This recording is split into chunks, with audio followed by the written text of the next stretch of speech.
గౌరవనీయులైనటువంటి విశిష్ట అతిథులు ఆశీనులు కావాల్సిందిగా సభాముఖంగా విన్నవించుకుంటున్నాం.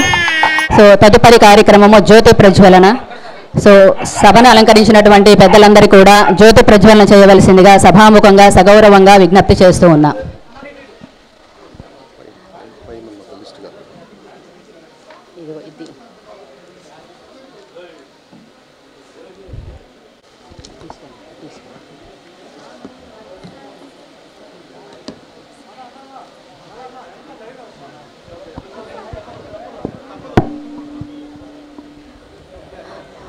జ్యోతి ప్రజ్వలన అనంతరము మా విద్యార్థులు ప్రార్థనా గీతంతో మీ ముందుకు వస్తున్నారు. 6th class girls.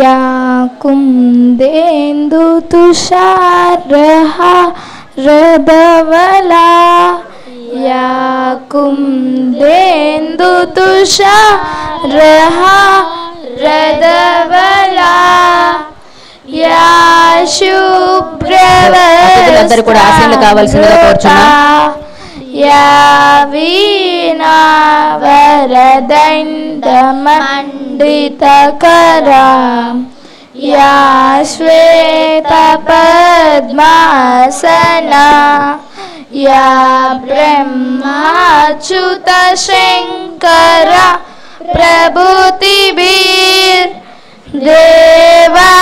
सदा वन्दिता सा मां पातु सरस्वती भगवती आर्यापः शुक्लां ब्रह्म विचारसारपरमाम् आद्यां जगद्व्यापिनी वीणा पुस्तकधारिणी अभयदां जाड्यान्धकारपहा हस्ते स्फाटिकमालिकां विदधति पद्मासने संस्थिता वन्दे तां परमेश्वरी भगवती बुद्धिप्रदां शारदा. Thank you students. 1953లో ప్రారంభించబడినటువంటి ఎస్విఎన్ఏ స్కూల్ ఎంతోమంది విద్యావంతులను తీర్చిదిద్ది ఇప్పుడు ఎస్విఎన్ఏ శ్రీ సరస్వతి విద్యామందిరిగా మార్పు చెంది ఎంతోమంది చిన్నారులను సనాతన ధర్మ పరిరక్షకులుగా తీర్చిదిద్దుతూ వారి భవిష్యత్తుకు ఉన్నతమైనటువంటి మార్గాన్ని చూపుతోంది. అదే పాఠశాలలో చదివినటువంటి పూర్వ విద్యార్థులందరూ కలిసి ఒక కమిటీగా ఏర్పడి తమ పాఠశాల పరిసర ప్రాంత విద్యార్థులకు గుణాత్మకమైనటువంటి విద్యను అందించాలనే సదుద్దేశంతో మొదటి సంవత్సరం 100 మంది విద్యార్థులకు, అలాగే 2024-25 సంవత్సరంలో 200 మంది విద్యార్థులతో 7వ తరగతి వరకు కూడా తరగతులు నిర్వహించడం జరిగింది. వచ్చే విద్యా సంవత్సరము 2025-26లో 8వ తరగతిని ప్రారంభించబోతున్నాం. మన పాఠశాలలో విద్యార్థుల సంఖ్య పెరగడము మరియు 9-10 తరగతులు కూడా చేర్చడం చేత మన విద్యాభవనంలో మౌలికమైనటువంటి వసతులతో కూడినటువంటి మరికొన్ని తరగతి గదుల యొక్క అవసరం ఏర్పడింది. అందువలన పెద్దల యొక్క సంకల్పం మరియు సహాయ సలహాల చేత మనం ఈరోజు నూతన విద్యాభవన శంకుస్థాపనను జరుపుకున్నాం. కాబట్టి ఇంతటి మహత్కార్యానికి శ్రీకారం చుట్టినటువంటి మన కమిటీ మెంబర్స్కు, మన పాఠశాల స్టాఫ్ మరియు విద్యార్థులు మరియు గ్రామ ప్రజల తరపున అందరినీ కూడా హృదయపూర్వక అభినందనలు, కృతజ్ఞతలు తెలియజేస్తున్నాం. విద్యార్థుల యొక్క ఉజ్వల భవిష్యత్తుకు శంకుస్థాపన చేసినటువంటి పెద్దలందరికీ మరొకసారి హృదయపూర్వక ధన్యవాదాలు తెలుపుకుంటూ సభా కార్యక్రమాన్ని ప్రారంభించుకుందాం. సో సభను ప్రారంభించవలసిందిగా మన కమిటీ అధ్యక్షులు, కరెస్పాండెంట్ గారైనటువంటి శ్రీ కొత్తపల్లి రమేష్ చంద్ర గారిని వేదికపైకి ఆహ్వానించాము. సో వారు సభా కార్యక్రమాన్ని నిర్వహిస్తారు. సో వేదిక ముందు ఉన్నటువంటి పెద్దలందరూ కూడా తమ కేటాయించినటువంటి సీట్లలో ఆసీనులయ్యి సభ మీద ఉన్నటువంటి విశిష్ట అతిథులందరికీ గౌరవాన్ని ఇవ్వవలసిందిగా కోరుచున్నాం. స్థాపన కార్యక్రమానికి వచ్చిన పెద్దలందరికీ, మిత్రులకు, పాత్రికేయులకు అందరికీ స్వాగతం పలుకుతున్నాం. మన ఆర్డీఓ గారు మేడం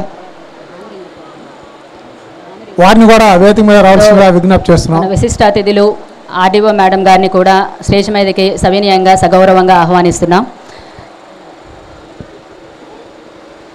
స్థాపన కార్యక్రమానికి విచ్చేసిన పెద్దలు, గౌరవనీయులు, మంత్రివర్యులు శ్రీ అనగాజు సత్యప్రసాద్ గారికి, మరి ఒక విశిష్ట అతిథి మనకి ఆప్తులు పెద్దలు గౌరవనీయులు మంత్రివర్యులు శ్రీ సత్యకుమార్ యాదవ్ గారికి, అలాగే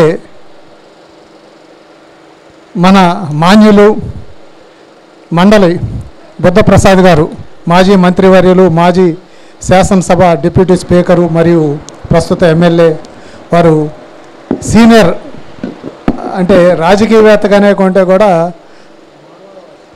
మానవతావాది, సంఘానికి సేవ చేయాలనే తపన ఉన్న వ్యక్తి, వారికి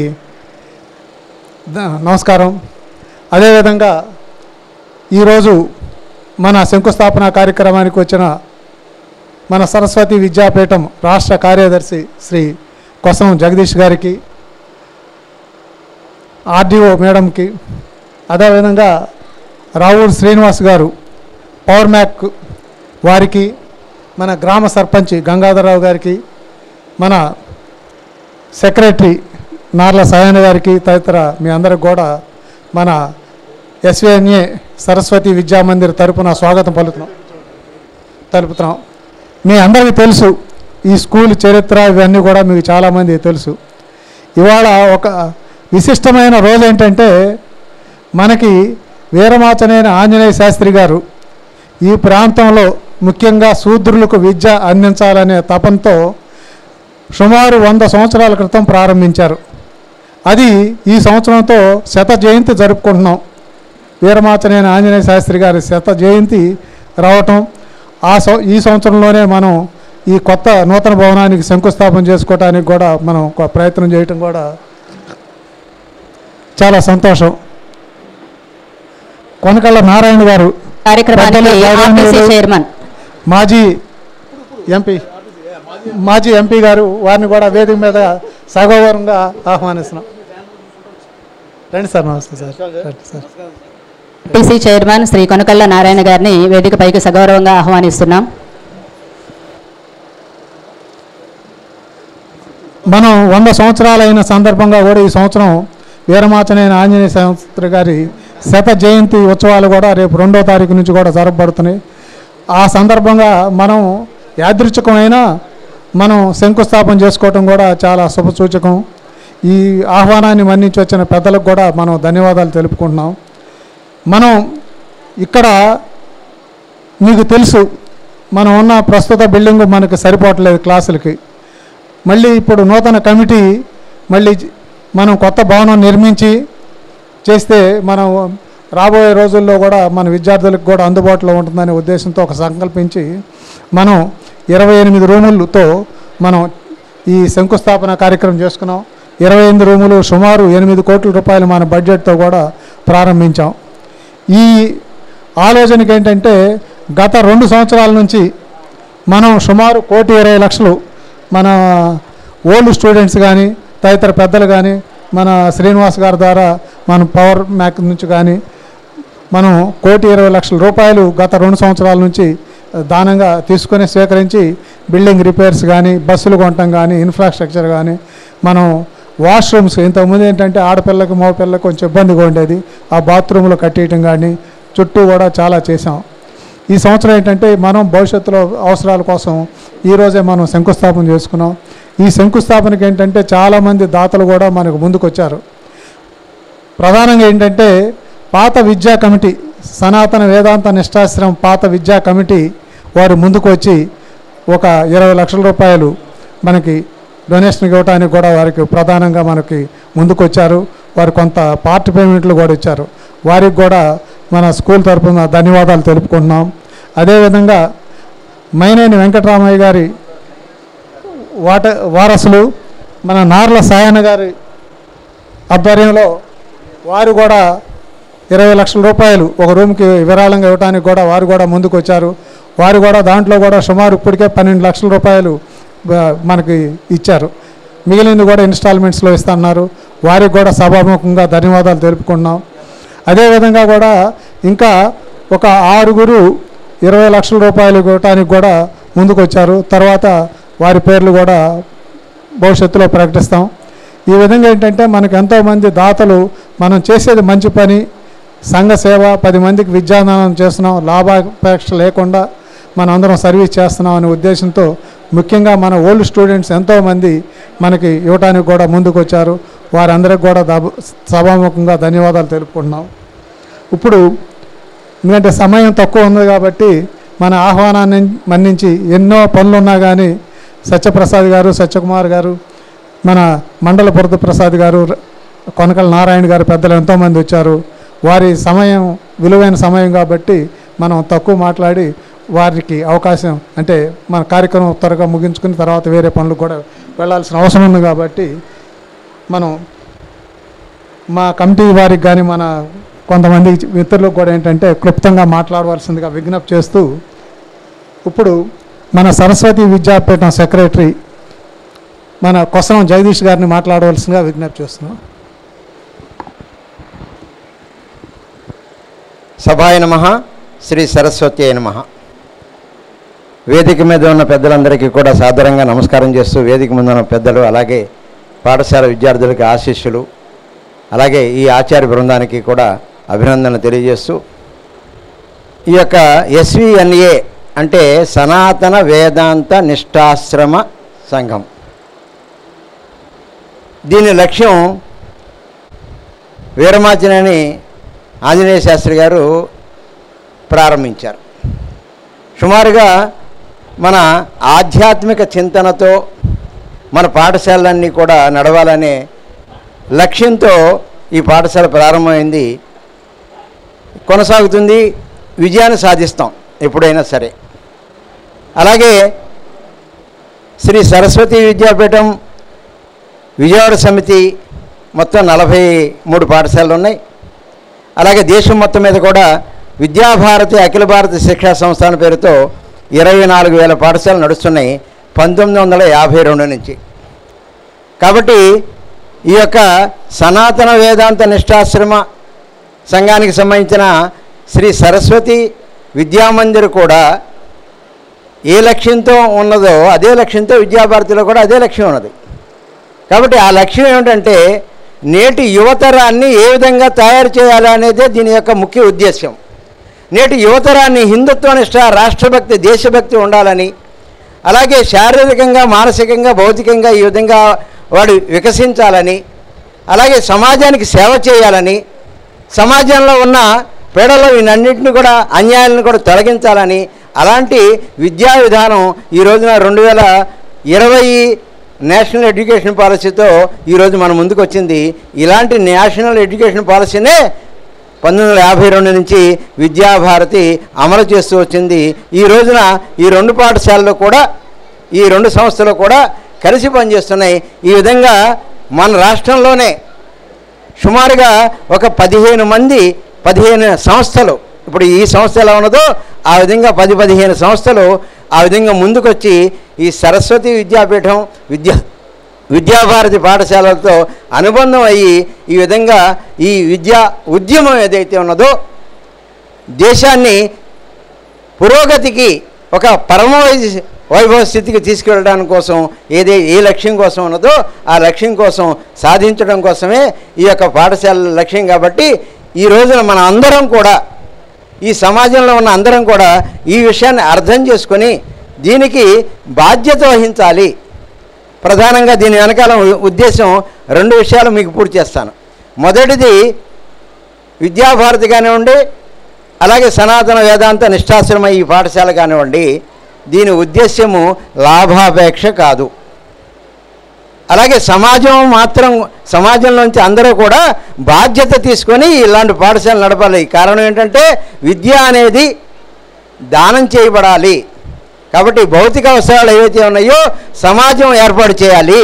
ఆచార్య బృందం ఏదైతే ఉన్నదో వాళ్ళు విద్యాబుద్ధులు, ఇక్కడ 2 పదాలు మనం గమనించాల్సింది.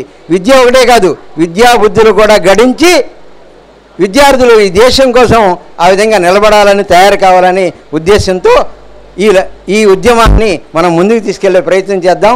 సూక్ష్మంగా దీని ఉద్దేశం ఇదే. కాబట్టి మనకున్న సమయాన్ని దృష్టిలో పెట్టుకుని అందరికీ కూడా ధన్యవాదాలు. భారత్ మాతాకి ధన్యవాదాలు. జగదీశం కూడా మాకు చాలా అవసరం. కారణం ఏంటంటే మేము ఇప్పుడే శైశవ దశలో ఉన్నాం. ఈ సరస్వతి విద్యాపీఠం ఆర్థిక సహకారం కూడా మాకు చాలా అవసరం. కారణం ఏంటంటే చాలా బహుత్తర కార్యక్రమాన్ని మీద పెట్టుకున్నాం. 8 కోట్లు కలెక్ట్ చేయటం అంటే చిన్న విషయం కాదు. మీ సహకారం కూడా ఆ భగవంతుని ద్వారా మాకు ఉంటుందని ఆశిస్తున్నాను. గ్రామ సర్పంచి శ్రీ గంగాధర గారిని మాట్లాడవలసిందిగా విజ్ఞప్తి చేస్తున్నాం. మౌనమే మనకి ఆశీస్సులు, మనకి శ్రీరామ రక్షలాగా ఆశిద్దాం.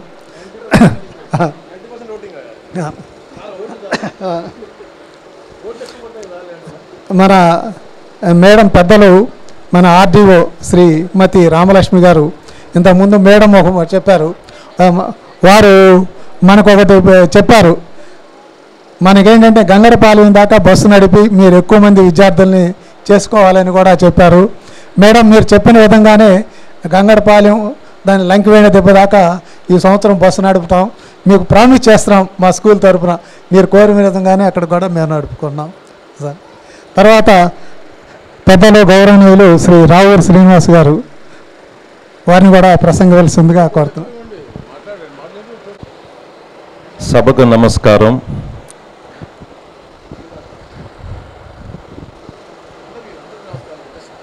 అందుకే పేరున మళ్ళీ అదంతా టైం వేస్ట్ లేకుండా పెద్దలకి ఇక్కడికి విచ్చేసిన అందరికీ హృదయపూర్వక ధన్యవాదాలు. నేను పవర్ మేక్ ఫౌండేషన్ తరఫున వచ్చాను. మమ్మల్ని రమేష్ గారు డొనేషన్ అడిగినప్పుడు యాక్చువల్గా నేను ముందు రిఫ్యూజ్ చేశాను. దానికి ఒక కారణం ఏంటంటే మేము ట్రస్ట్ పెట్టినప్పుడు దానికి మతము కులము లేవు అని మేము రాసుకున్నాము మా బైలాస్లో. ఆ పేరు చూస్తేనేమో సనాతన వేదాంత అని ఉందండి. మరి ఇది కొద్దిగా రిలీజియస్ బ్యాక్గ్రౌండ్ కదా, మాకు ప్రాబ్లం వస్తుంది అంటే ఆయన ఎక్స్ప్లెయిన్ చేశారు అసలు ఇది ఎలా పుట్టింది, దీని ఉద్దేశం ఏంటి. ఇప్పుడు చివరికి వాస్తవంగా ఇది అందరికీ ఎడ్యుకేషన్ ఇస్తున్నామండి అని. కానీ మాకున్న పరిధిలో నేను చాలా తక్కువే ఇచ్చాము. కానీ తర్వాత తెలిసింది, ఇక్కడికి వచ్చిన తర్వాత ఇంకా అర్థమైంది. ఇప్పుడు నేను సభాముఖంగా ప్రకటించేది ఏంటంటే మా ఫౌండేషన్ నుంచి ఏం చేయలేము. కానీ నేను 30 years నుంచి గల్ఫ్లో ఉంటున్నా. మాకు 2 NRI అసోసియేషన్స్ ఉన్నాయి. నేను తప్పకుండా అక్కడ నుంచి మాత్రం నాకు చేతనంత వరకు ఈ సంస్థకి ఈ స్కూల్కి నా సహాయం నేను చేస్తా. ఎప్పుడు కూడా చూడటమే అంటే సీయింగ్ ఈజ్ బిలీవింగ్ అంటారు. ఇటువంటివి వచ్చి చూసి తెలుసుకుంటేనే దీని వాస్తవికత మనకి తెలుస్తుంది. సో నన్ను పిలిచి ఈ విధమైన అవకాశం ఇచ్చిన రమేష్ గారికి మరియు ఈ కార్యనిర్వాహక పెద్దలకి ధన్యవాదాలు తెలుపుకుంటూ కరెక్ట్గా ఈ రోజు నుంచి నెక్స్ట్ 1 year లోపల మీకు కావలసిన ఒక ఐటమ్, అది స్కూలు గ్రౌండ్ కావచ్చు, లేకపోతే ఒక క్లాస్ రూమ్ కావచ్చు, RO ప్లాంట్ కావచ్చు, అంటే ఏదో ఇచ్చామంటే ఇచ్చామని కాకుండా అది ఒక కంప్లీట్ ఒక టాస్క్ వరకు మేము రెస్పాన్సిబిలిటీ తీసుకుంటున్నాం.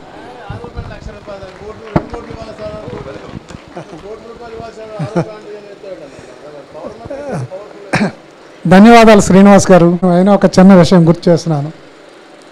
సుమారు 100 సంవత్సరాల క్రితం ఈ ప్రాంతంలో రైట్ తర్వాత పెద్దలు మండల బుద్ధప్రసాద్ గారిని ప్రసంగించిందిగా కోరుతున్నాం. సభాధ్యక్షులకు, గౌరవ మంత్రివర్యులకు, వేదిక నిర్మించిన పెద్దలకు, వేదిక ముందు ఆశించిన పెద్దలకు, పాత్రికేయులకు, సోదర సోదరీమణులందరికీ కూడా నా హృదయపూర్వక నమస్కారాలు. ఈరోజు నాకు మహోన్నతమైన విద్యా సంస్థని సందర్శించే అవకాశం కలగటం గొప్ప అదృష్టంగా భావిస్తున్నాను. ఈ పాఠశాల ప్రారంభించే నాటికి నేను పుట్టలేదు. నాకంటే 3 సంవత్సరాల పెద్ద పాఠశాల. నేను పుట్టినాటికి ఇక్కడ SLC వచ్చిందట. అంటే ఆ రోజుల్లో హై స్కూల్ స్థాపన చేయడం అంటే చిన్న విషయం కాదు. ఆ రోజుల్లో రేపల్లో ఒక హై స్కూల్ ఉండేది. కానీ ఈ ఈ చుట్టుపక్కల ప్రజలకి ఉపయోగపడే విధంగా విద్యార్థులను విద్యా విషయంగా ముందు తీసుకెళ్లే విధంగా ఆ రోజున పెద్దలు పూజ్యులు ఆంజనేయ శాస్త్రి గారు, ఆంజనేయ శాస్త్రి గారు దీన్ని స్థాపించారు. దీని పేరు సనాతన వేదాంత నిష్ఠాశ్రమ ఉన్నత పాఠశాల. వీరి గురించి నాకు అంత పూర్వం నేను చాలా విని ఉన్నా. ప్రత్యేకించి శ్రీ వైకాసన నెల్లూరు వైకాసన భట్టాచార్య గారి ద్వారా నేను విన్నా వీరి గురించి చాలా. ఎందుకంటే ఈ ప్రాంతంలో ఆ రోజుల్లో మీ అందరికీ తెలిసిన విషయం, ఆ రోజుల్లో చాలా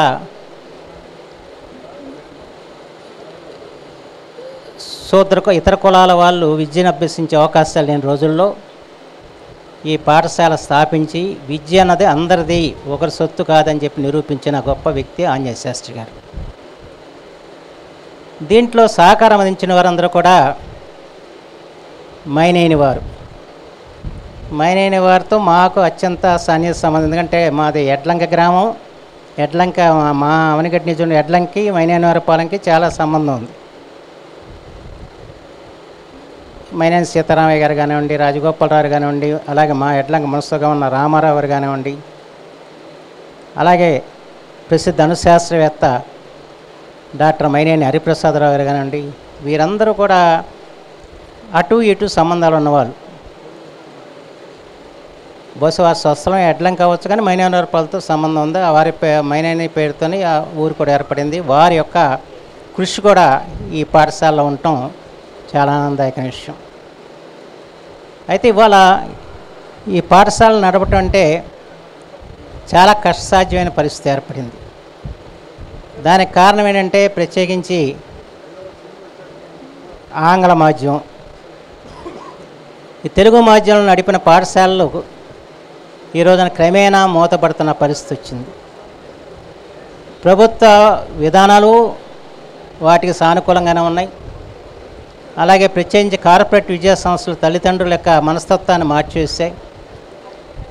ఆ స్థితిలో ఇవాళ ఈ పాఠశాలని శ్రీ సరస్వతి విద్యామందిరికి అప్పచెప్పటం అన్నది చాలా గొప్ప విశేషం అని చెప్పి మాత్రం మనం చేస్తున్నాను. ఎందుకంటే ఇక్కడ కేవలం బట్టి పట్టించి మార్కులు తెచ్చే సంస్థ కాదు ఇది. నైతిక విలువలతో భావి భారత పౌరులను తయారు చేసే సంస్థ ఇది. ఓ క్రమశిక్షణ, మన సంస్కృతి సాంప్రదాయాలని చిన్ననాటి నుంచి కూడా వాళ్ళకి అలవర్చి వాళ్ళని ఉత్తమ పౌరులుగా తీర్చిదిద్దాలని ప్రయత్నం చేసే సంస్థల్లో శ్రీ సరస్వతి విద్యామందిర్ ఒకటి. ఎందుకంటే వారు చాలా పగడబందీగా ఈ శిశు విద్యామందిర్లు వీటిని నిర్వహిస్తూ ఉంటారు. నేను అధికార భాషా సంఘం అధ్యక్షుడిగా ఉన్నప్పుడు ఈ సరస్వతి విద్యామందిర్ వారు నిర్వహించే ఉపాధ్యాయ శిక్షణా శిబిరాలకు నేను వెళ్ళి పాల్గొనడం జరిగింది అనేక సందర్భాల్లో. అలాగే మా అవనిగడ్డలో కూడా శిశు విద్యామందిరం ఉంది కనుక నాకు తెలుసు. అంచేత ఇవాళ ఈ సంస్థకి మళ్ళా ఈ ప్రస్తుత పాలకవర్గం జీవం పోసిందని మాత్రం నేను సంతోషపడుతున్నాను. ఎందుకంటే ఒక మహోన్నతమైన విద్యా సంస్థ, దేశం గురించి ఆలోచించే విద్యా సంస్థకి దీన్ని అప్పగించి దీన్ని మరింతగా ముందుకు తీసుకెళ్లాలని చెప్పిన ప్రయత్నం చేస్తున్నందుకు నాకు చాలా ఆనందంగా ఉందని చెప్పి మాత్రం ఈ సందర్భం మనం చేస్తూ, ఏదైనా మనిషి జ్ఞానాన్ని పెంచే పద్ధతిలో ఆ రోజున ఆంజనేయ శాస్త్రి గారు పనిచేయడం జరిగింది. అంచేత దీనికి బీజాలు ఏ విధంగా పడ్డాయో ఆ బీజాలని ముందుకు తీసుకెళ్లే ప్రయత్నంలోనే ఈనాటి పాలకవర్గం ఉందని చెప్పన్నది నాకు అర్థమవుతుందన్న విషయం కూడా నేను మనవి చేస్తూ, అందులో మిత్రులు అశోక్ నాకు బాగా సన్నిహితులు, అశోక్ బుక్ సెంటర్, ఆయన నన్ను ప్రత్యేకించి మీరు ఉండాలి తప్పనిసరిగా అన్నారు. ఏదైనా ఈ మా నియోజకవర్గానికి దీనికి ఏముంది 7 దాటితే ఇటు. కానీ ఈ పాఠశాల గురించి కానివ్వండి, ఈ పాఠశాల ఆంజనేయ శాస్త్రి గారి గురించి కానీ వారు చేసిన సేవల గురించి నేను చాలా కాలం నుంచి వింటూ వచ్చా. కానీ వాళ్ళు చూసే అదృష్టం కల్పించినందుకు పాలకవర్గాన్ని హృదయపూర్వకంగా అభినందిస్తూ, ఆశ్చర్యకాలంలో ఈ పాఠశాల ఉన్నతమైన విద్యాసంస్థగా రూపొందుతుంది, విలువలు గల విద్యను అందిస్తున్న సంస్థగా గుర్తింపబడుతుందని చెప్పి నేను భావిస్తూ ఈ రోజున అందరికి కూడా నా హృదయపూర్వకమైన కృతజ్ఞతలు తెలియజేసుకుంటూ సెలవు తీసుకున్నాను. జై హింద్.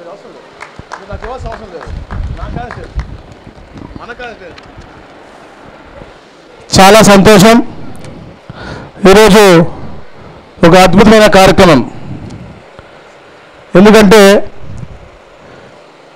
తీర ప్రాంతం, మాలమూరు ప్రాంతం అనేది మన రేపల్లి నియోజకవర్గంలో, మన చాపగడ్డ గ్రామంలో 100 సంవత్సరాల చరిత్ర ఉన్నటువంటి ఈ యొక్క స్కూల్కి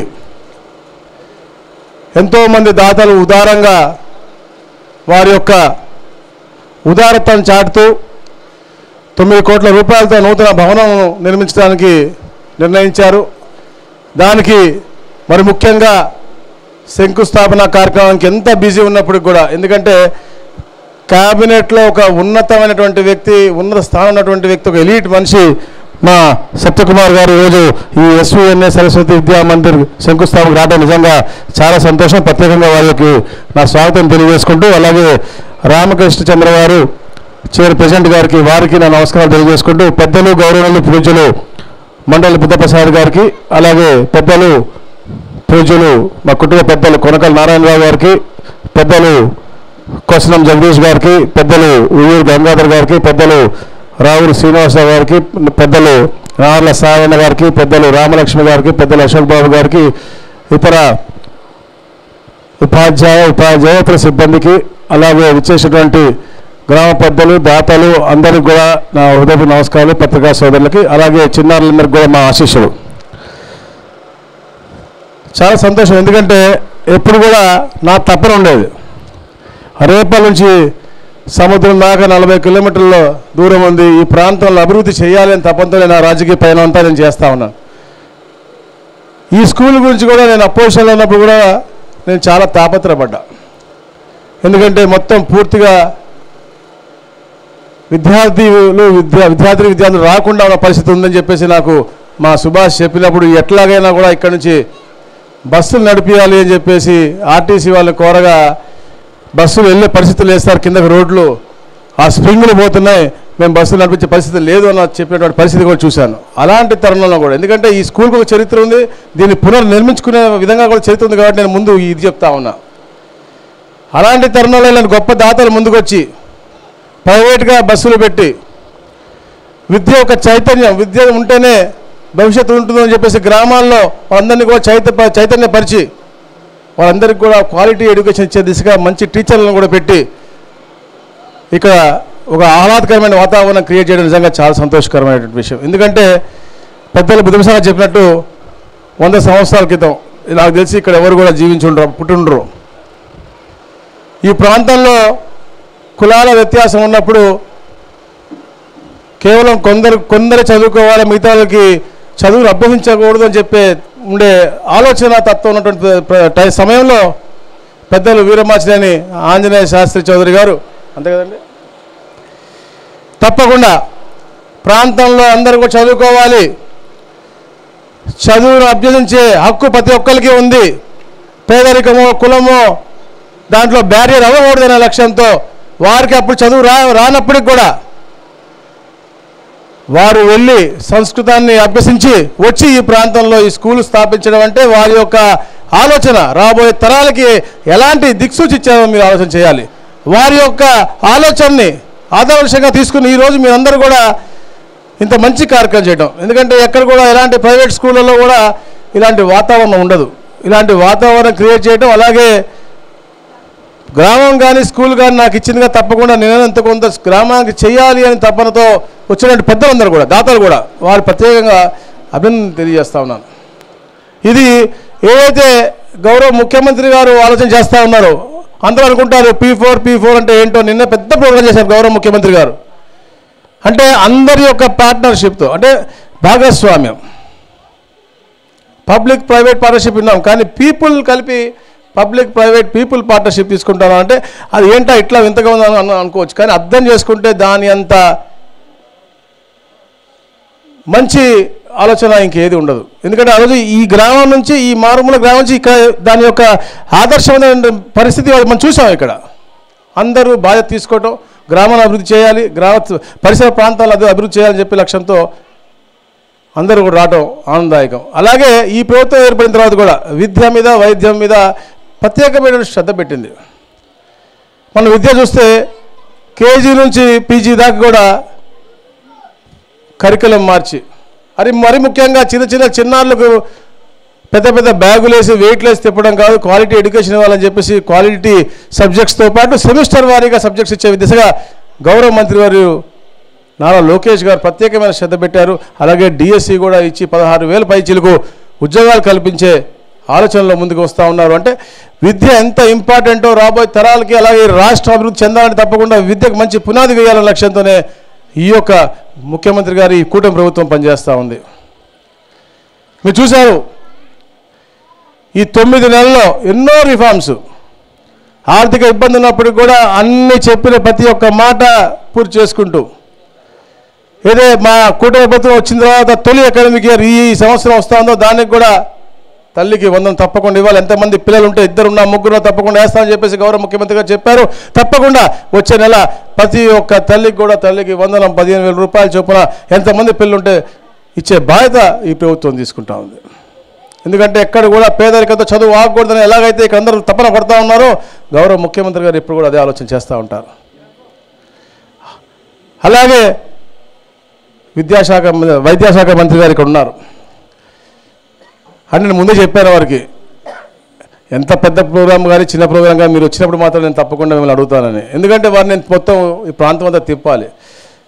విద్యకైతే తప్పకుండా దాతలు చాలామంది ముందుకు వచ్చి దానం చేస్తారు, కానీ వైద్యపరంగా కూడా ఈ ప్రాంతం చాలా వెనుకబడిపోయినటువంటి పరిస్థితి. ఎందుకంటే మనం చూస్తాం రేపల్ల పట్టణం నుంచి సముద్రంకి వెళ్ళాలి 40 కిలోమీటర్లు పడుతుంది.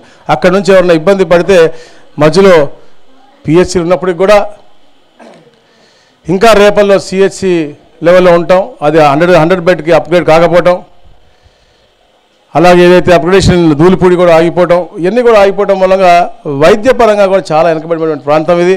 తప్పకుండా వారు కూడా ఉదారమైనటువంటి మనసుతో ఈ ప్రాంతం మీద శ్రద్ధ పెట్టి, ఎందుకంటే వెనుకబడిన ప్రాంతం కాబట్టి ఎంతసేపటికి విజయవాడ పక్కన, విశాఖపట్నం పక్కన, గుంటూరు పక్కన కాకుండా ఇలాంటి తీర ప్రాంతంలో అందరికీ కూడా మంచి సేవలో భాగస్వాములు అవ్వాలని చెప్పేసి మనస్ఫూర్తిగా కోరుకుంటూ, మరొక్కసారి ఏదైతే గ్రామస్తులు, ఇక్కడ పూర్వ విద్యార్థులు, వ్యాపారవేత్తలందరూ కూడా సంఘటితంగా ఇంత మంచి కార్యక్రమం చేయటం, దాంట్లో మమ్మల్ని భాగస్వామ్యం చేయటం చాలా సంతోషం. తప్పకుండా ఈ బిల్డింగ్ అయిన తర్వాత మళ్ళా దాని యొక్క ఓపెనింగ్ కూడా తప్పకుండా మేము వచ్చి అందరినీ అప్పుడు తప్పకుండా స్ట్రెంత్ కూడా పెరగాలి. దానికి కూడా మీరందరూ కూడా ఎందుకంటే సర్పంచ్ గారు ఇక్కడ ఉన్నారు, చుట్టుపక్కల గ్రామం నుంచి పెద్దలందరూ కూడా వచ్చారు.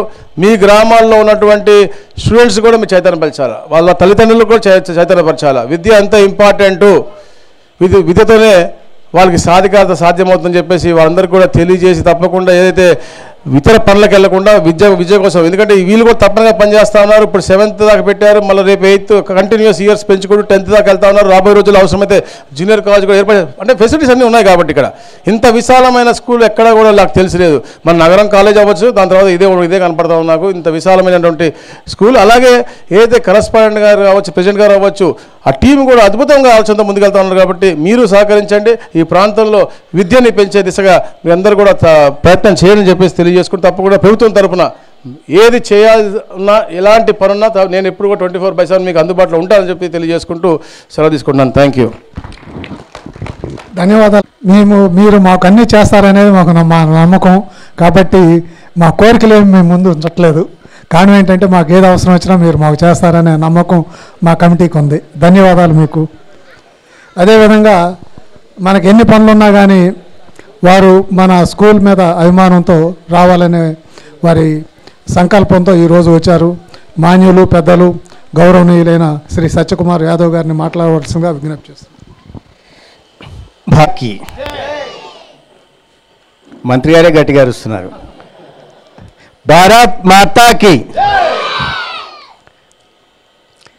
సభాధ్యక్షులు, సనాతన వేదాంత నిష్ఠాశ్రమ శ్రీ సరస్వతి విద్యామందిర్ ఉన్నత పాఠశాల కమిటీ అధ్యక్షులు శ్రీ రమేష్ కృష్ణచంద్ర గారు,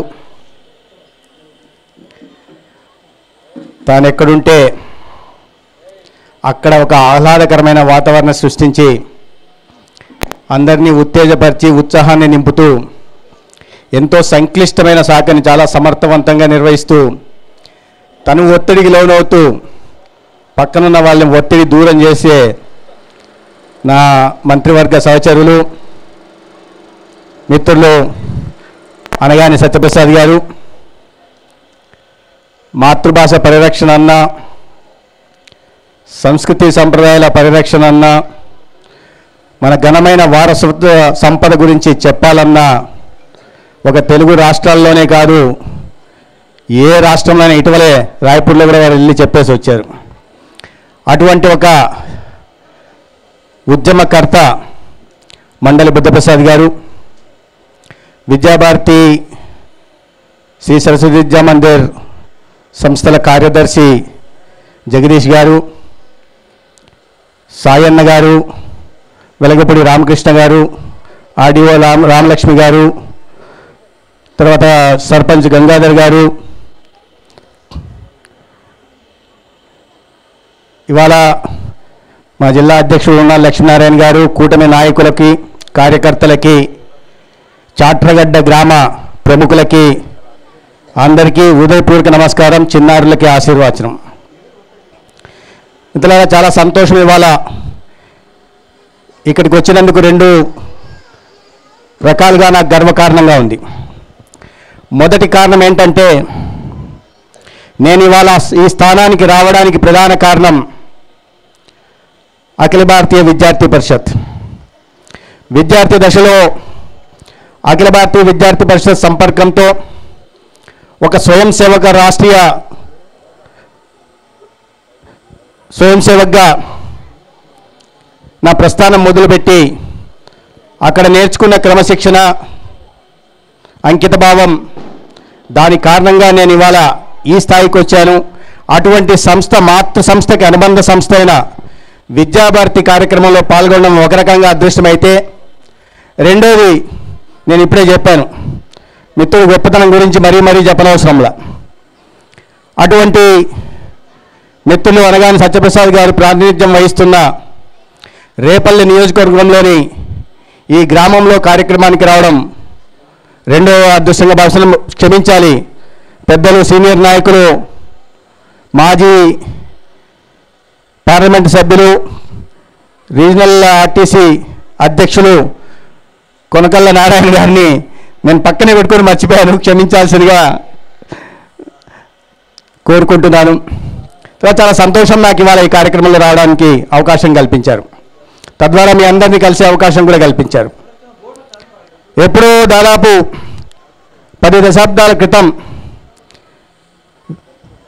విద్యాదానం అన్నిటికన్నా గొప్పదానమని నమ్మి ఆచరించి ఇంత పెద్ద స్థలాన్ని ఒక పాఠశాల నిర్మాణం కోసం విరాళమిచ్చి ఆ దాతృత్వాన్ని చాటుకున్న, మార్గదర్శకం వహించిన వీరమాచినేని ఆంజనేయ శాస్త్రి గారికి, మైనేని రాజగోపాలరావు గారికి, అదేవిధంగా వెలగపూడి రామకృష్ణ గారికి, అదేవిధంగా సీతారామయ్య గారికి, వారి దాతృత్వానికి, వారి దయాగుణానికి, వారి ఉదాత్తతకి ముందుగా చేతులెత్తి నమస్కరిస్తున్నాను. గతంలో తరతరాలుగా విద్యా ప్రాశస్త్యం, ప్రాముఖ్యత తెలుసుకొని అనేక మంది ముందుకొచ్చి ఇలా స్థలం ఇచ్చో లేదా పాఠశాలను నిర్మించో విద్యాదానం చేసేవాళ్ళు. కాలక్రమేణా తగ్గుతూ ఉంది. ఇప్పుడే నారాయణరావు గారు కూడా చెప్తా ఉన్నారు, ఆ సంస్కృతి మళ్ళీ రావాలని. ఆ సంస్కృతి రావడం తర్వాత దేవుడు కానీ ఆ సంస్కృతి క్షీణించిపోతుంటే, నేను రాజకీయాలు మాట్లాడలే కానీ గత 5 సంవత్సరాలు ఇటువంటి ఖాళీ స్థలాలు, అది స్కూళ్ళైనా ఆసుపత్రులైనా ఏదైనా చూడకుండా నింగి, నేల, నీరు, నిప్పు, గాలి, ధూళి ఏది కనిపిస్తే పంచభూతాలతో సహా కబ్జా చేసుకున్న నేపథ్యం మనం చూసాం. అటువంటి సంస్కృతి మొదలైంది. ముందు అటువంటి సంస్కృతి పోవాలి. మళ్ళీ విద్య కోసం కానీ, వైద్యం కోసం కానీ ఇట్లాంటి దాతృత్వం కలిగిన వాళ్ళు ముందుకొచ్చి సమాజం బాధ్యత, సామాజిక బాధ్యత నిర్వహించాల్సిందిగా నేను ఇవాళ వేదికగా కోరుకుంటున్నాను. అప్పుడెప్పుడు వాళ్ళు మొదలు పెడితే యజ్ఞాన్ని, దాన్ని ఇన్ని సంవత్సరాల పాటు కొనసాగించి, ఇటీవల అనేక కారణాల వల్ల ఆంగ్ల భాష మీద పెరిగిన ప్రేమ కారణంగా పాఠశాలలు మూతపడుతుంటే, మూతపడిన పాఠశాలను మళ్ళీ 2023లో ప్రారంభించి, మొదటి సంవత్సరం 105 మంది విద్యార్థులు మాత్రమే వస్తే, రెండవ సంవత్సరానికి దాని 200 సంఖ్యను పెంచి ఇవాళ ఒక ఆదర్శంగా ఈ పాఠశాల నిలిచిందంటే ఒక విలువలతో కూడిన యాజమాన్యం ఇక్కడ నడుస్తూ ఉంది. దానికి ప్రధానంగా దశపతిరావు గారు లాంటి ఒక విశ్రాంత ఉపాధ్యాయులు ఇవాళ హెడ్ మాస్టర్గా ఉంటూ తన కనీసం జీతం కూడా తీసుకోకుండా తన జేబులో నుంచే మళ్ళీ విద్యా సంస్థకి చేస్తున్న నిస్వార్థంగా పనిచేస్తున్నారంటే అటువంటి మహానుభావులు ఇంకా ఉన్నారు. కాబట్టి ఇవాళ ఇంకా ఆ విలువలు విద్యా వ్యవస్థలో నెలకొని ఉన్నాయని నేను భావిస్తున్నాను. ఇవాళ మళ్ళీ దాన్ని కాస్త విస్తృతపరిచే ఉద్దేశంతో 26,000 చదరపు అడుగులతో 9 కోట్లతో 28 గదులతో పాఠశాల నిర్మించాలని వారు సంకల్పించడం, దాని భూమి పూజలో మమ్మల్ని ఆహ్వానించినందుకు, మంచి కార్యక్రమానికి ఆహ్వానించినందుకు నేను అశోక్ గారికి కూడా ప్రత్యేకంగా ధన్యవాదాలు తెలుస్తున్నాను. ఎందుకంటే మొదటిగా అశోక్ గారు వారి కళాశాల గురించి, దీని ప్రాముఖ్యత గురించి, దీని చరిత్ర గురించి, దీని నేపథ్యం గురించి చెప్పి నన్ను రావాలని అడిగినప్పుడు మొదట నేను ఆలోచిస్తూ ఉన్నా. మొదటేది తర్వాత సరస్వతి విద్యామందిర్ అంటే ఒప్పుకున్నా, అయినా ఆలోచనలో ఉన్నా. తర్వాత మళ్ళీ చెప్పారు అనగానే సత్యప్రసాద్ గారి నియోజకవర్గం అనేసరికి రెండో మాట లేకుండా ఒప్పుకున్నా. మళ్ళీ తర్వాత నన్ను ప్రశాంతంగా నిద్రపోనివారనే విషయం నాకు తెలుసు కాబట్టి పైకి అంత సాత్వికంగా కనిపించినా మీకు తెలియదు, లోపల ఇంకో మనిషి అపరిచితుడు ఉన్నాడు. మేము చూస్తుంటాం అసెంబ్లీలో కానీ ఇతరత్ర ప్రాంతాల్లో. మిత్రులారా, అటువంటి ఒక మంచి పనికి శ్రీకారం చుట్టినందుకు, మమ్మల్ని భాగస్వాములు చేసినందుకు నేను యాజమాన్యానికి ప్రత్యేకంగా ధన్యవాదాలు తెలియజేసుకుంటున్నా. ఖచ్చితంగా ఇటువంటి యాజమాన్యం కారణంగా ఇది ఒక మంచి విద్యా సంస్థగా రూపుదిద్దుతుంది. మరీ ముఖ్యంగా విద్యాభారతి గురించి మీ అందరికీ తెలియకపోవచ్చు. విద్యాభారతి అనే సంస్థ ఈ దేశంలో 24,128 పాఠశాలను నడుపుతుంది. 24,128 లక్షల మంది చదువుకుంటారు. ఇటీవల ఒక అమెరికన్ సంబంధించిన సంస్థ చేపట్టిన ఇంపాక్ట్ స్టడీలో ఈ సరస్వతి విద్యామందిర్ల కారణంగా 6,30,00,000 మంది జీవితాల్లో ట్రాన్స్ఫర్మేషన్ వచ్చింది. అన్ని జీవితాల్లో వెలుగు, అన్ని కుటుంబాల్లో వెలుగులు నింపాయని ఒక మన దేశం కాదు బయట నుంచి చెప్పింది. అది రాష్ట్రీయ స్వయం సేవక్ అనుబంధ సంస్థగా ఉన్న విద్యాభారతి. అది అదృష్టం. మన అదృష్టం ఏంటంటే ఈ రాష్ట్రానికి సంబంధించిన దూషు రామకృష్ణ గారే దానికి అఖిల భారత అధికారిగా ఉంటున్నారు. వారే అఖిల భారతీయ అధ్యక్షుడు అంటున్నారు. దానికి వారే నూతన విద్యా విధానం 2020 గురించి ఇప్పుడే ఏం చెప్పారో జగదీష్ గారు ప్రస్తావించారో దానికి కూడా వారే అధ్యక్షుడుగా ఉంటూ ఒక నూతన విద్యా విధానం మన దేశంలో రావడానికి కూడా ప్రధాన కారకంగా ఉన్నారు. ఆ నూతన విద్యా విధానం ఇప్పుడే మనం అనుకున్నాం ఆంగ్ల భాష గురించి. ఇంగ్లీష్ రాకపోతే మనకి ఏది చేత కాదు, ఒక మెకాలే విద్యా వ్యవస్థకు బానిస మనస్తత్వానికి మనము లోనే ఉన్నాం. ఇంగ్లీష్ వస్తేనే వాడు బాగా చదువుకున్నవాడు, ఇంగ్లీష్ రాకపోతే రాదని. మాతృభాషలో చదువుకున్న వాళ్ళకి సృజనాత్మకత ఎక్కువ ఉంటుంది. మాతృభాషలో పూర్తిగా భాష ఒక మాధ్యమం మాత్రమే. ఇంగ్లీష్ అనేది ఒక కమ్యూనికేషన్ మీడియం మాత్రమే. అంతేగాని సృజనాత్మక ఇంట్లో మాట్లాడే భాష స్కూల్లో మాట్లాడాలా, స్కూల్లో మాట్లాడే భాష వీధిలో మాట్లాడితే పిల్లల్లో సృజనాత్మక పెరుగుతుంది. దానికి అనేకమైన ఉదాహరణలు ఉన్నాయి మన దగ్గర. రామానుజన్ గారి దగ్గర నుంచి ఇటీవల అబ్దుల్ కలాం ఆజాద్ దాకా, లేదా వెంకయ్య నాయుడు గారి దగ్గర నుంచి చంద్రబాబు నాయుడు గారి దాకా, అదే ప్రభుత్వ పాఠశాలల్లో అదే గుజరాతీ మీడియంలో చదివిన నరేంద్ర మోడీ గారు ఇవాళ ప్రపంచ నాయకుడిగా ఎదిగాడంటే మాతృభాషలో చదువుకున్నారే కానీ ఇంగ్లీష్ నేర్చుకుని వాళ్ళు పెద్దవాళ్ళు కాదు. ఇవాళ ప్రపంచాన్ని వాళ్ళు గుర్తించట్లా. అనేక దేశాల్లో కూడా అనేక సంస్థలు చెప్పాయి, నువ్వు చైనాకు పోండి లేదా యూరోపియన్ కంట్రీస్ పోండి, వాళ్ళు ఇంగ్లీష్ చదువు వాళ్ళ భాషలో చదువుతారు. మరి జపాన్లో వాళ్ళు మాతృభాషలో చదివే వాళ్ళు ఇవాళ ప్రపంచంలోని ఆర్థిక వ్యవస్థల్లో అతిపెద్ద ఆర్థిక వ్యవస్థల్లో 3వ స్థానంలో జపాన్ ఉందంటే కారణం ఏంటి? ఇంగ్లీష్ వచ్చే వాళ్ళకి. చైనా ముందుండడానికి కారణం ఏంటి? వాళ్ళకి ఇంగ్లీష్ వచ్చా. అనేక యూరోపియన్ నార్వే లాంటి దేశంలో అతి పటిష్టమైన వైద్య వ్యవస్థ ఉంది. కారణం ఏంటి? ఇంగ్లీష్ వచ్చా. లేదు, వారి భాషల్లోనే వారి నైపుణ్యాన్ని పెంచుకొని, వాళ్ళలోనే నైపుణ్య శిక్షణ తెచ్చుకొని, తద్వారా ఆ భాషల్లోనే చదువుకున్న తర్వాత ప్రపంచానికి ఆదర్శంగా నిలిచారు. కాబట్టి ఆంగ్ల భాష ఉంటేనే అదేదో ఉన్నతం, లేదంటే మనం అంతా ఆత్మ న్యూనతా భావానికి లోను అవుతామనే విషయాన్ని పిల్లల్లో చొప్పించే ప్రయత్నాన్ని తల్లిదండ్రులు వదలాల్సిందిగా నేను కోరుతున్నా. ఇవాళ రాష్ట్రంలో కూడా ఒక అద్భుతమైన ఒక డైనమిక్ నాయకుడు ఇవాళ విద్యాశాఖ మంత్రిగా ఉన్నారు. ఈ ఒక సంస్కరణ తీసుకొచ్చి విద్యా వ్యవస్థను మార్చే ప్రయత్నం వారు కూడా చేస్తున్నారు. ఇవాళ ఒక నైతిక విలువలతో కూడిన విద్యను అందించే ప్రయత్నం చేస్తున్నారు. దురదృష్టవశాత్తు 5 సంవత్సరాల్లో 2019 నాటికి ఎన్డీఏ ప్రభుత్వం చంద్రబాబు నాయుడు గారు అధికారం కోల్పోయే నాటికి 63.8% ఇవాళ స్కూళ్ళల్లో చేరికల ఎన్రోల్మెంట్స్ ఉంటే అది 22 నాటికి 72% వచ్చింది. కానీ తర్వాత ఆ ప్రభుత్వం మళ్ళీ రాజకీయ విమర్శలను చేయట్లా, కానీ ఆ ప్రభుత్వం చేసుకుంటున్న అనాలోచిత కారణాల వల్ల, విలీనాల కారణాల వల్ల, లేదా ఆంగ్ల భాష మీద బలవంతంగా రుద్దే ప్రయత్నం చేయడం వల్ల అది కాస్త 61% పడిపోయింది.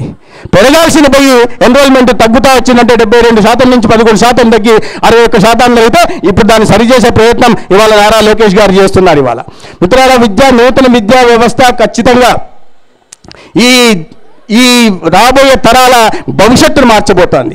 మనం గతంలో ఎప్పుడు మెకాల విద్యా వ్యవస్థను ఆధారంగా చేసుకొని, లేదా ఒక కమ్యూనిస్ట్ భావజాలంతో మన దేశం కాదు పక్కనున్న రష్యా గొప్పది లేదా చైనా గొప్పదని భావించే వాళ్ళు జొప్పించిన ఇది వల్ల ఒక ఔరంగజేబుని మహానుభావుడనో లేదా ఇంకో బ్రిటిష్ వాళ్ళని గొప్ప వాళ్ళుగా చూపించి మన నాయకుల్ని జాతి నాయకుల్ని తక్కువ చేసే ప్రయత్నం చేశారు. ఏదో 1-2 కుటుంబాలు మాత్రమే ఈ దేశానికి మంచి చేసి చూపించాయి, స్వాతంత్రం తెచ్చి చూపించాయి అనే ప్రయత్నం చెప్పే ఒక చరిత్రను తప్పదో హిస్టరీని డిస్టార్ట్ చేసే ప్రయత్నం చేశారు. వాటి నుంచి బయటికి రావాలంటే నూతన విద్యా వ్యవస్థ మనకు తోడ్పడుతుంది. నైపుణ్య చిన్న వయసులోనే ఇవాళ ఇంత పెద్ద ఎత్తున 35 లోపల వయసున్న వాళ్ళు ఈ దేశంలో దాదాపు 70% మంది ఉన్నారు. వాళ్ళందరికీ ఉద్యోగాలు ఇవ్వాలంటే ఆర్గనైజ్డ్ సెక్టార్లో కేవలం 3 కోట్ల ఉద్యోగాలు ఉంటాయి. మిగతా వాళ్ళందరికీ ఉపాధి కల్పించాలి. ఉపాధి కల్పించాలంటే నైపుణ్య శిక్షణ ఇవ్వాలి. నైపుణ్య శిక్షణ ఇవ్వాలంటే ఏదో కాలేజీలో అయిపోయిన తర్వాత కాకుండా ఈ చిన్న వయసులో నుంచే 3వ తరగతి నుంచి 5వ తరగతి నుంచి నైపుణ్య శిక్షణ ఇచ్చి వాళ్ళల్లో ఉన్న సృజనాత్మకను బయటికి తీసి రాబోయే రోజుల్లో ఎటువైపు వీళ్ళు వెళ్తే వీరి భవిష్యత్తు ఉజ్వలంగా ఉంటుందో వాళ్ళు రాణిస్తారో గుర్తించి దానికి అనుగుణంగా విద్యను బోధించడమే నూతన విద్యా విధానం 2020 పాలసీ. దానిలో అనుగుణంగానే ఇవాళ అనేక మార్పులు తీసుకొచ్చారు. మన అద్భుతమైన మేధో సంపత్తి ఉంది మన దేశంలో. కష్టపడి చదువుకున్న పిల్లలు ఉన్నారు. బయట దేశాలకు వెళ్ళి ఎంతో రాణించే వాళ్ళు ఉన్నారు. అయినప్పటికీ కూడా మనం ఎప్పుడు కూడా నాలెడ్జ్ ప్రాక్టీషనర్గా మిగిలిపోయాం. మన దేశంలో ఈ హరిత విప్లవం వచ్చినప్పుడు, అగ్రికల్చర్ రెవల్యూషన్ వచ్చినప్పుడు కార్మికులు తయారయ్యారు, ఏది పీజెంట్స్ తయారయ్యారు. తర్వాత ఇండస్ట్రియల్ రెవల్యూషన్ వచ్చినప్పుడు లేబర్ తయారయ్యారు. తర్వాత ఐటీ రెవల్యూషన్ వచ్చినప్పుడు సైబర్ కూలీలు తయారయ్యారు. కానీ మనమే ఎందుకు నాలెడ్జ్ ప్రాక్టీషనర్స్గానే మిగిలిపోయాం, నాలెడ్జ్ ప్రొడ్యూసర్స్ కాలేదంటే మీరు అలా అనిపించచ్చు. ఏంటి ఇలా మాట్లాడుతున్నాడు, సత్యానాథన్లో ఉన్నారు, సుందర్ పిచ్చై ఉన్నారు, మన దేశాల నుంచి వెళ్ళి అక్కడ మైక్రోసాఫ్ట్కో లేదా గూగుల్కో సీఈఓలుగా ఉంటున్నారు. కరెక్టే, కానీ వీళ్ళు అక్కడి నుంచి అక్కడికి వెళ్ళి రాణిస్తున్నారు. కానీ అక్కడ ఆల్రెడీ ఎవరో క్రియేట్ చేసిన ఒక ప్లాట్ఫామ్ మీదకి వెళ్ళి సీఈఓలుగా వెళ్ళి వారిని నేను తక్కువ చేసే ప్రయత్నం చేయట్లా. కానీ అక్కడ ఎవరో బిల్ గేట్స్ క్రియేట్ చేసిన ప్లాట్ఫామ్ మీద వెళ్ళి రాణిస్తున్నారు. అట్లా కాకుండా రాబోయే రోజుల్లో మన దేశంలోనే మన ఈ నూతన విద్యా వ్యవస్థ కారణంగా నాలెడ్జ్ ప్రాక్టీషనర్ దగ్గర నుంచి నాలెడ్జ్ ప్రొడ్యూసర్స్ తయారయ్యే అవకాశం ఉంది. ఇట్లా మైక్రోసాఫ్ట్లని లేదా ఇట్లాంటి గూగుల్ని లేదా ఎక్స్ని లేదా ట్విట్టర్లని లేదా ఫేస్బుక్ లాంటి మన యువతే రాబోయే రోజుల్లో ఆవిష్కరించే రోజు వస్తుంది. దానికి మన రాష్ట్రంలోనే మన దార్శనికత కలిగిన నాయకులు చంద్రబాబు నాయుడు గారి నాయకత్వంలో శ్రీకారం చుట్టబోతుంది. ఇవాళ ప్రపంచానికి ఆదర్శంగా నిలుస్తున్న నరేంద్ర మోడీ గారు కూడా ఆ ప్రభుత్వం కూడా దిశగా చర్యలు చేపట్టింది. మిత్రులారా, రాబోయే రోజుల్లో వ్యవస్థ మారబోతుంది. దానికి అనుగుణంగా మన పిల్లల్ని తీర్చిదిద్దుకోవాల్సిన అవసరం ఉంది. ఈ విషయాన్ని తల్లిదండ్రులు అర్థం చేసుకోవాలి. ఎందుకంటే స్కూల్కి సంబంధించిన ఇది కాబట్టి పోటీ పెరుగుతున్న నేపథ్యంలో పిల్లల మీద ఒత్తిడి పెంచే ప్రయత్నం చేయకుండా ఒక సృజనాత్మకమైన వాతావరణంలో, ఆహ్లాదకరమైన వాతావరణంలో చదువును వాళ్ళు ఆస్వాదించే దిశగా పెద్దలు తల్లిదండ్రులు పిల్లల్ని తీర్చిదిద్దాలు తప్పిస్తే వారిని ఒత్తిడికి లోన్ చేయకూడదనే నేను ప్రయత్నం చేస్తాను. ఇవాళ మన దేశంలో స్టార్టప్స్ వచ్చాయి. ఈ నూతన విద్యా విధానంగా అనగానే ఇవాళ ఎక్కడో 2-3 స్టార్టప్స్ ఉంటే ఇవాళ 1,20,000 స్టార్టప్స్ మన దేశంలో ఉన్నాయి. దాంట్లో 120 స్టార్టప్స్ యూనికార్న్. నేను మన ఒక ఇంజనీరింగ్ కళాశాలలో వెళ్ళి యూనికార్న్ అంటే ఏందని అడిగా, స్టార్టప్స్లో యూనికార్న్ అని. ఇక్కడ ఎవరైనా చెప్పగలరా? అక్కడ కూడా ఎవరు చెప్పరా? మళ్ళీ నేను అన్నా ఇది ఏ సినిమాలోది అన్నా, ఇక్కడ ఎవరైనా చెప్పగలరా? అక్కడ కూడా అందరూ చెప్పారు. ఒక యూనికార్న్ అంటే ఒక $1 బిలియన్ వాల్యుయేషన్ ఉన్న కంపెనీని తయారు చేస్తే, ఒక స్టార్టప్ని తయారు చేస్తే దాన్ని యూనికార్న్ అంటారు. ఇవాళ ఎక్స్చేంజ్ రేట్ ప్రకారం 8,500 కోట్లు ఒక వాల్యుయేషన్ ఉన్న ఏదన్నా ఒక ఆవిష్కరణ జరిగితే దాన్ని యూనికార్న్ అంటారు. వాళ్ళు ఇంజనీరింగ్ అయిపోయే రేపు వాళ్ళందరూ కూడా స్టార్టప్స్ తయారు చేసిన విద్యార్థులకి ఇవాళ దేశం ఎటువైపు పోతుంది, ఎటువంటి ఆవిష్కరణలకు నాందిగా పలుకుతుంది, ఎటువంటి ఒక టెక్నాలజీ హబ్ని ఈ దేశంలో తయారు చేయబోతోంది. మనం క్వాంటమ్ వ్యాలీ గురించి మన ముఖ్యమంత్రి గారు పదే చెప్తున్నారు. దేశంలో ఎవరు మాట్లాడట్లా. క్వాంటమ్ వ్యాలీ పెట్టి ఇవాళ ఎక్కడో శాన్ ఫ్రాన్సిస్కోలో ఉన్న సిలికాన్ వ్యాలీకి పోటీగా మన అమరావతిలో క్వాంటమ్ వ్యాలీని తీసుకొచ్చే ప్రయత్నం చేస్తున్నాం. ఇటువంటి అద్భుత నాయకత్వం ఉన్నప్పుడు మనం వాటిని అందిపుచ్చుకొని, అవకాశాలను అందిపుచ్చుకొని ప్రభుత్వం అనేక రకాల కార్యక్రమాలు తీసుకొస్తుంది. Startup India, make in India, digital India, skill India, fit India, అనేక రకాల కార్యక్రమాలు తీసుకొస్తున్నప్పుడు ఆ కార్యక్రమాలను మనం అందిపుచ్చుకొని మన భవిష్యత్తును మనం తీర్చిదిద్దుకోవడమే కాకుండా మన తల్లిదండ్రుల గౌరవం తీసుకోవడం, మన ఊరికి మంచి పేరు తీసుకురావడం, మన రాష్ట్రానికి ఒక మంచి పేరు తీసుకురావడమే కాకుండా ప్రధానమంత్రి కలలు కంటున్న వికసిత భారత్ నిర్మాణం కోసం, మన రాష్ట్ర ముఖ్యమంత్రి కలలు కంటున్న స్వర్ణాంధ్రప్రదేశ్ నిర్మాణం కోసం దాంట్లో భాగస్వాములు కావాల్సిన ఎందుకు భవిష్యత్తు ఈ పిల్లల మీద ఉంది, భవిష్యత్తు ఈనాటి భావితరం మీద ఉంది. మనం ఏదైతే 2047 నాటికి స్వాతంత్రం సిద్ధించి 100 సంవత్సరాలు పూర్తయిన సందర్భంగా మన దేశ ప్రపంచంలో అతి పెద్ద ఆర్థిక వ్యవస్థల్లో 1 లేదా 2వ స్థానంలో ఉంటానని కలలు కంటున్నామో ఆ కలగని ఇంట్లో కూర్చుంటే సరిపోదు. మన యువత దాన్ని బాధ్యతగా తీసుకోవాల్సిన అవసరం ఉంది. ఈ ప్రభుత్వాలు అందిస్తున్న చేయూతను అందిపుచ్చుకొని ముందుకు సాగాల్సిన అవసరం ఉంది. దాంట్లో భాగంగానే P4 కూడా వచ్చింది. కేవలం అది పేదరిక నిర్మూలన కోసం మాత్రమే తీసుకొచ్చిన కార్యక్రమం కాదు. పేదరిక నిర్మూలన జరిగితే, విద్యా వ్యవస్థ వైపు పిల్లల్ని నడిపించడం మొదలు పెడితే, కొత్త ఆవిష్కరణలను తీర్చిదిద్దడానికి అవకాశం వాళ్ళకి కల్పిస్తే, చేయూతను అందిస్తే రాష్ట్ర భవిష్యత్తు బాగుంటున్న ఉద్దేశంతో ఇటువంటి అనేక కార్యక్రమాలు మన గౌరవ ప్రధానమంత్రి నరేంద్ర మోడీ గారు కానీ ముఖ్యమంత్రి గారు చంద్రబాబు నాయుడు గారిని తీసుకొస్తున్నారు. మిత్రులారా, నేను మంత్రిగా అయినప్పటి నుంచి అందరూ అడుగుతుంటారు, మాకు ఆసుపత్రి కావాలి, ఈ ఆసుపత్రి కావాలని. నేను నాకు చూసారో లేదో, నా పేరు ప్రస్తావించి ఆసుపత్రి అంటే నాకు దగ్గు వచ్చేసింది. మీరు గమనించారో ఎవరన్నా? అంటే నేనేం అనుకొని చేసింది కాదు, అనాలోచితంగా నా పేరు ప్రస్తావించి ఆసుపత్రి అంటే నాకు దగ్గు వచ్చింది. ఎందుకంటే దానికి కొన్ని కారణాలు ఉన్నాయి. అడుగుతూ ఉంటారు. కానీ అనగాని సత్యప్రసాద్ గారు ఎప్పుడు ఒకే మాట, మీరు అంత అభివృద్ధి చెందిన వైపు అటువైపు కాకుండా చాలా వెనుకబడిన ప్రాంతం, సముద్ర తీర ప్రాంతం, సముద్రం దగ్గర నుంచి 30 కిలోమీటర్ల సముద్రం ఇటువైపు వెళ్ళాలా, అక్కడి నుంచి ఇక్కడికి రావాలి, ఇక్కడి నుంచి మళ్ళీ టౌన్కి వెళ్ళాలంటే మంచి వైద్య వసతి లేకపోతే ఇక్కడ కష్టమవుతుంది, ప్రజలు ఇబ్బంది పడుతున్నారు, బడుగు బలహీన వర్గాలకు సంబంధించిన వాళ్ళు ఎక్కువ ఉంటున్నారు, పేదరికం ఎక్కువ ఉంటుంది. కాబట్టి వాటిని దృష్టిలో పెట్టుకొని ఇక్కడ 30 పడకల కమ్యూనిటీ హెల్త్ సెంటర్ని 100 పడకలు పెంచాలని వారు అడుగుతా ఉన్నారు. పెంచడానికి సిద్ధం, కానీ దానికి ఫైనాన్స్ మినిస్ట్రీ నుంచి కూడా అనుమతి తీసుకోవాల్సింది, ఖచ్చితంగా తీసుకొస్తాం. దానికి కావాల్సిన 100 పడకల ఆసుపత్రికి కావాల్సిన ఇన్ఫ్రాను కూడా తీసుకొచ్చి ఇవాళ వారి కోరిక మేరకు అప్గ్రేడ్ చేసే ప్రయత్నం చేస్తాం. అయితే ఈ చెప్తున్న క్రమంలో లోపల కొద్దిగా వెళ్తూ ఉంటుంటుంది. ఎందుకంటే మాకు మంత్రుల్లో పోటీ ఉంది. ఈ మధ్య మంత్రుల్లో పోటీ ఏంటి? పోటీ అప్పుల పోటీ. గత ప్రభుత్వం విధ్వంసం కారణంగా ఎవరి మంత్రిత్వ శాఖ మీద ఎంత అప్పు ఉంది? సత్యకుమార్ ఎంత? 6,500 కోట్లు. ఓ అంతేనా? అనగా ఈయన నిమ్మల రామానాయుడు మీదెంత? నాది 18,000 కోట్లు. అంతేనా? నాదెల్ల మనోహర్ గారు మీదెంత? నాది 19,500 కోట్లు.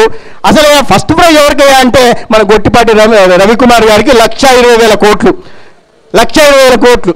మేమంతా ఈ బాధల్లో ఉంటే మీ మీద అంత అప్పు ఉంది, నా మీద అంత ఉంటుంది. ఈ అప్పును సరిదిద్దుకుంటూ ఈ ఆర్థిక వ్యవస్థను మళ్ళీ గాడిలో ముఖ్యమంత్రి గారు ప్రయత్నం చేస్తున్నారు. కానీ వాటిని మళ్ళీ సరైన పరిస్థితిని తీసుకొచ్చి, ఒక మంచి వాతావరణం తీసుకొచ్చి, పెట్టుబడులు తీసుకొచ్చే వాతావరణం తీసుకొచ్చి, వాటిని సంపదను సృష్టించి, ఆ సంపదను మళ్ళీ విద్య మీద, వైద్యం మీద, లేదా ప్రజల అవసరాలు తీర్చడం కోసమో, లేదా మౌలిక సదుపాయాల కల్పన మీద పెట్టాలి అంటే ఈ అప్పుల్ని తీర్చుకుంటూ రావాల్సిన అవసరం ఉంది.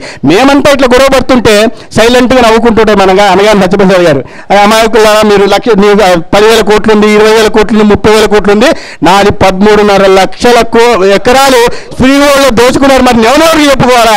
మీకు అప్పు కనిపిస్తాను, నాకు అప్పు కనిపించట్లని మీ వెనకల మాత్రం పెద్ద గొయ్యి తవ్వేసి వెళ్ళిపోయారని ఆయన లోపల అనుకుంటుంటారు. నాకు తెలుసు ఆ విషయం. అది రాష్ట్రంలో ఉన్న పరిస్థితి. బట్ అన్నింటిని అధిగమించి ఖచ్చితంగా పరిస్థితులను చక్కదిద్దే ప్రయత్నం చేస్తాం.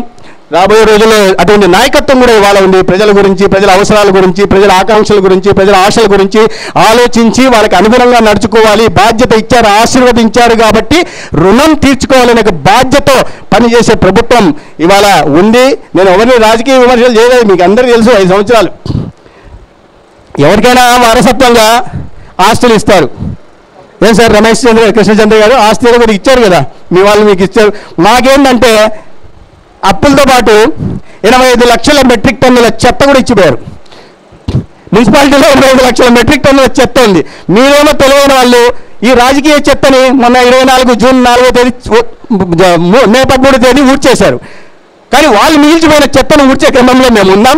ఆ చెత్తను ఊడ్చడమే కాకుండా రాబోయే రోజుల్లో మళ్ళీ ఆ చెత్త చేరకుండా చూడాల్సిన బాధ్యత, మళ్ళీ ఆ రాజకీయ చెత్త చేరకుండా చూడాల్సిన బాధ్యత ఒకటి ప్రజలది, అందరిది, మనందరిది. ఈ ప్రభుత్వం మళ్ళీ కొనసాగాలి. 10 సంవత్సరాల పాటు కొనసాగితే కేంద్రంలో నరేంద్ర మోడీ గారి నాయకత్వంలో ఎన్డీఏ ప్రభుత్వం, రాష్ట్రంలో చంద్రబాబు నాయుడు గారి, పవన్ కళ్యాణ్ గారి నాయకత్వంలో ఎన్డీఏ ప్రభుత్వం మళ్ళీ వస్తే రాబోయే రోజుల్లో స్వర్ణాంధ్ర సాకారమే కాదు, వికసిత భారత్ సాకారంలో కూడా ఆంధ్రప్రదేశ్ నంబర్ 1లో ఉంటుంది. ఖచ్చితంగా మనం విశ్వపటంలో భారతీయ కీర్తి పతాకం రెపరెపలాడమే కాకుండా గతించిన మన పునర్వైభవం విశ్వగురు ఏముందో దాన్ని మళ్ళీ సాధించుకునే దిశగా కూడా మనం అందరం కలిసి పనిచేయాలని, కలిసి కట్టుగా ఉండాలని, అటువంటి నాయకత్వాన్ని సమర్పించాలని, చెత్తని మరీ దరి చేరనీయకుండా దూరంగా పెట్టాలని చిన్న చిన్న ప్రలోభాలు మళ్ళీ పెడుతుంటారు. మళ్ళీ వస్తారు, మళ్ళీ వచ్చి నిమాండము నెత్తిన చేయి పెట్టడము, తర్వాత శటగోపం పెట్టడం చేస్తారు. వాటికి కాస్త దూరంగా ఉండాలని మీ అందరినీ విన్నవించుకుంటూ ఇవాళ ఈ అవకాశం కలిగించినందుకు నిర్వాహకులకి ప్రత్యేకంగా ధన్యవాదాలు తెలియజేసుకుంటూ సెలవు తీసుకుంటాను. భారత్ మాతాకి. పిల్లలు గట్టిగా అరుస్తున్నారు. భారత్ మాతాకి. ధన్యవాదాలు. సత్యకుమార్ గారు ఇప్పుడు మా కమిటీ సభ్యులందరినీ వేదిక దగ్గర అందుబాటులో ఉండవలసిందిగా విజ్ఞప్తి చేస్తున్నాం. కమిటీ సభ్యులందరూ దగ్గర కావాల్సిందిగా కోరుతున్నాం. ఈరోజు మన ఓల్డ్ స్టూడెంటు కొత్తపల్లి రాంబాబు గారు, ఆయన తమిళనాడు గవర్నమెంట్కి ప్రస్తుతం అడ్వైజర్గా ఉన్నారు ఆర్కిటెక్చర్ మీద. Tamil Nadu state government advisor architecture మీద అక్కడే సర్వీస్ చేశారు, రిటైర్ అయ్యారు. ఇప్పుడు ప్రస్తుతం అక్కడ అడ్వైజర్గా ఉన్నారు. వారు మన ఓల్డ్ స్టూడెంటు, ప్లస్ మన ఊరు మన కొత్తపల్లి శంకర్రావు గారు అబ్బాయి ఆయన. వారికి సత్యకుమార్ గారు సత్యప్రసాద్ గారు చేతుల మీద కూడా చిరు సత్కారం. రాంబాబు గారు స్టేట్ గవర్నమెంట్ అడ్వైజర్ అండి. మనకి మొత్తం మన బిల్డింగ్ అంతా వారే సహకారం అందిస్తున్నారు. వారిని ముందుకు రావాల్సిన విజ్ఞప్తి చేస్తున్నాం. రండి, తమిళనాడు మన ఓల్డ్ స్టూడెంట్, ఇదే ఊరు. వారికి అమ్మా ఏది ఇవ్వండి, మీరు దగ్గరలో ఎన్నిసార్లు దగ్గర పెట్టుకోండి.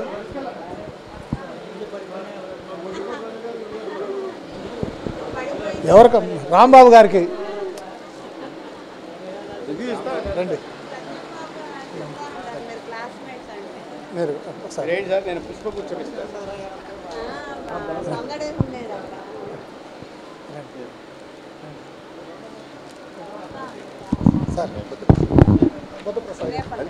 సార్ కాస్త రమేష్ కృష్ణ గారు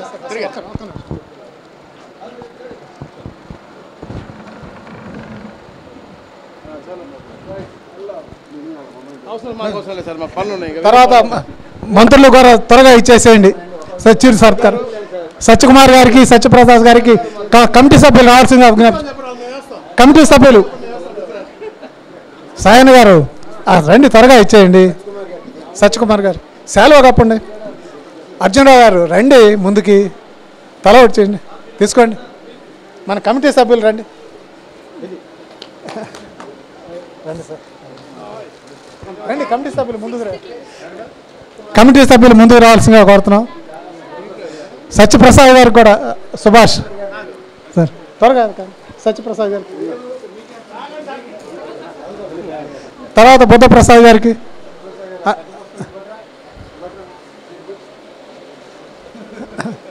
తర్వాత కొరకాల నారాయణ గారికి,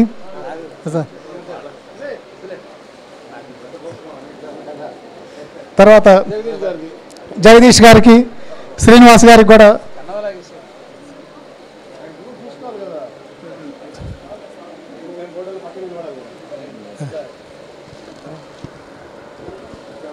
శ్రీనివాస్ గారికి, జగదీష్ గారికి కూడా త్వరగా. అమ్మ ఓపెన్ చేసేవాడి తల్లి. ఇప్పుడు దీంట్లో పేపర్ తీసేసి ఇవ్వాలి సార్.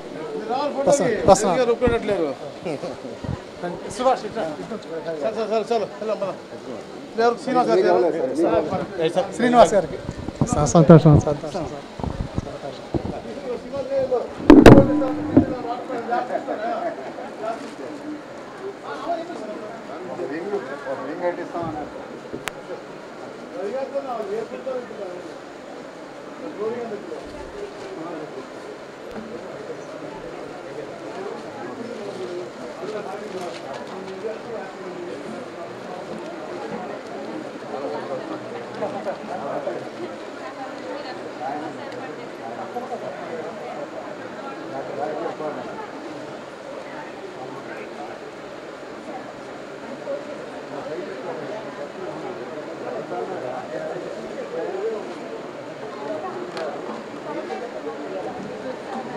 జగదీష్ గారు, గౌరవనీయులు పవర్మా కార్పొరేషన్ శ్రీ రావూరి శ్రీనివాసరావు గారు, గౌరవనీయులు చాట్రగడ్డ సర్పంచ్ శ్రీ ఉయ్యూరు గంగాధరరావు గారు, వీరందరూ కూడా ఈ నూతన విద్యాభవన శంకుస్థాపన కార్యక్రమంలో పాల్గొని ఈ కార్యక్రమాన్ని విజయవంతం చేసినందుకు మా పాఠశాల కమిటీ మరియు స్టాఫ్ తరపున, గ్రామ ప్రజల తరపున వారికి హృదయపూర్వక కృతజ్ఞతలు తెలియజేస్తున్నాం.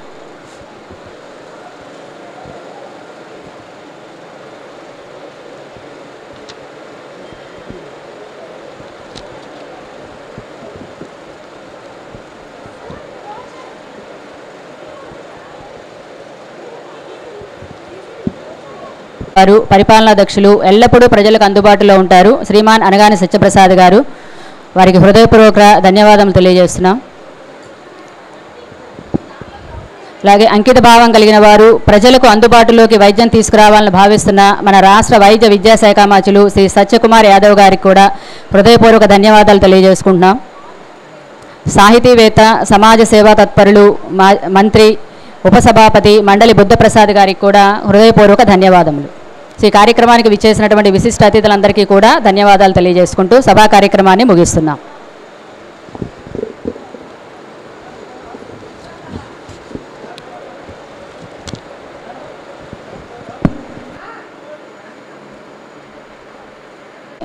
అల్పాహారాన్ని సేవించి అందరూ కూడా దానికి స్వల్పాహారాన్ని తీసుకొనవలసిందిగా విజ్ఞప్తి చేస్తున్నాము. ఒకరు కూడా పాఠశాల యాజమాన్యం తరపున ఏర్పాటు చేసినటువంటి అల్పాహారాన్ని సేవించి అల్పాహార విందుని తీసుకొనవలసిందిగా అందరినీ కూడా సవినయంగా విజ్ఞప్తి చేస్తున్నాం.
అదే మనం పక్కన వెనకాల తులిపేసుకుని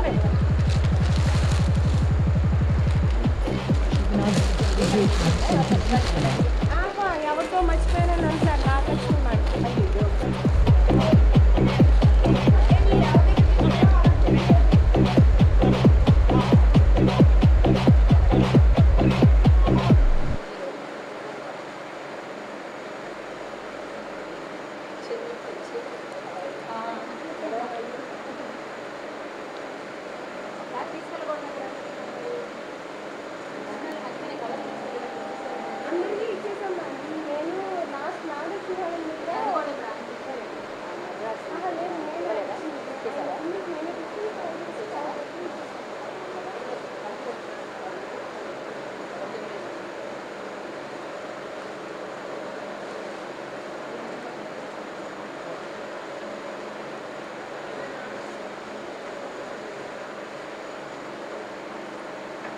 తీసుకుపదండి ఆఫీస్ దగ్గరికి